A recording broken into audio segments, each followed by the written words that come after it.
இன்று நாம் இந்திய அரசியலமைப்பின் முக்கியமான அட்டவணைகளை பற்றி விரிவாக அறிந்து கொள்கிறோம்.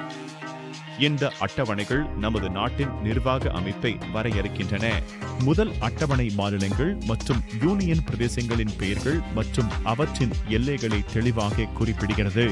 இரண்டாவது அட்டவணை குடியரசுத் தலைவர், ஆளுநர்கள், உச்சநீதிமன்ற நீதிபதிகள் போன்ற உயர் பதவிகளில் உள்ளவர்களின் ஊதியம் மற்றும் படைகள் பற்றிய விவரங்களை உள்ளடக்கியது.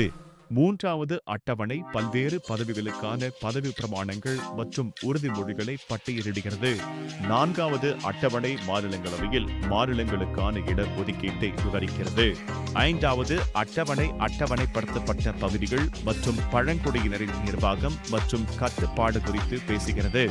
ஆறாவது அட்டவணை அசாம், மேகாலயா, திரிபுரா மற்றும் மிசோரம் ஆகிய மாநிலங்களின் பழங்குடியினர் பகுதிகளை நிர்வகித்தலை மையப்படுத்துகிறது.